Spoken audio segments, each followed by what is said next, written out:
lift up the fact that AEP is a bad corporate actor here and didn't pay any income tax in 2020, but yet wants consumers to pay for upgrades for its inefficient and uneconomical and non-competitive power plants.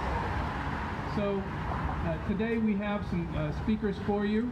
My name is Gary Zuckett with West Virginia Citizen Action, and we have a couple of speakers, that consumers that wanted to tell their stories and say why they think that this shouldn't go through. And I'm going to introduce Kristen Olson. Just tell their story. Kristen. Thank you.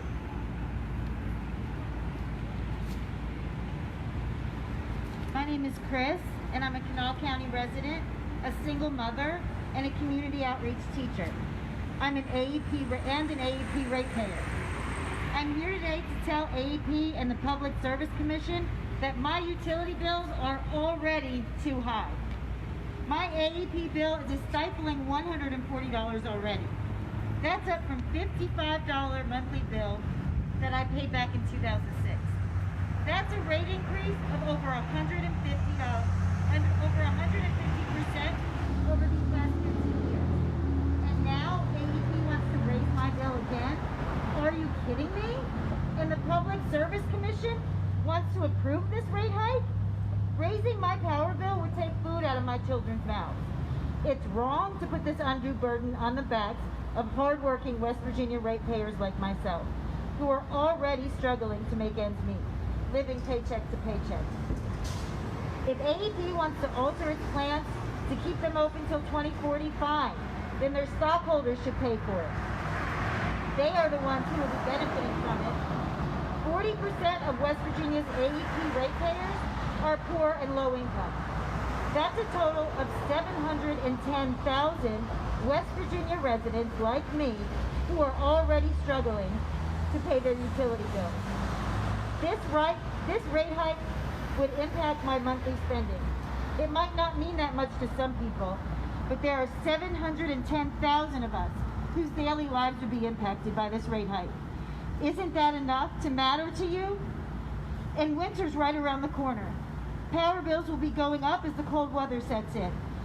My friend Pam was telling me about her struggles of having to pull on the family's television and her husband's class ring just to pay to keep the heat on. When you make minimum wage and get a $400 power bill in the dead of winter, you've got to do what you've got to do to keep the heat on for your kids. This just doesn't make any sense.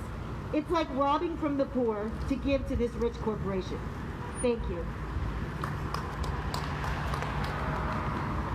Thank you, Kristen. Our next speaker is going to be Hunter Starks.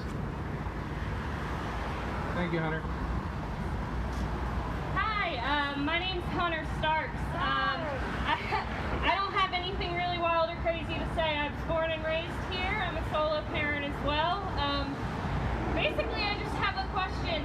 How much do you guys pay in taxes? How much do you pay to AEP every single month? And they're asking for more money? How much does AEP pay in taxes? Nothing. This isn't fair. It's unacceptable, and things have to change. That's really all I gotta say. Thank you, Hunter. Thank you, Hunter. Next, I'm going to ask my friend Ryan Frankberry from the Working Families Party here in West Virginia to come up and say a few words. Woo, Ryan! Thanks, Gary. So we're here because it's unfair that AEP makes so much profit and pays zero corporate taxes when there are small businesses all over the city and the state that are struggling to get by, often because they've got to pay their power bills, that they have to pay their fair share. There's families all over this state that are having to pay their own taxes. We pay taxes on everything. Corporations like AEP should have to pay their fair share. We're right now fighting for a massive Build Back Better reconciliation package in the Congress, and the question is, how do we pay for it? We know how to pay for it. It's to have corporations and millionaires and billionaires pay their fair share. This is not a tax increase on regular working families. This is making sure that folks like AEP, folks like FedEx, and many other companies pay their fair share. So we want you to contact your senators and your congresspeople. Make sure you tell them that we want to pass the Build Back Better plan. We don't want our rates raised so that other states can get our power, and we want to make sure that corporations pay their fair share. Thanks, Mayor. Thank you, Brian. Yes, the bottom line is that we feel that wealth should be taxed like work. I'm going to say it one more time because we had traffic in there. Wealth should be taxed like work. And that's the message we want to send to our senators. Pass the Build Back Better, pass the increases in corporate taxes in that plan, and bring 30,000 jobs to West Virginia. Thank you. And we're open for questions.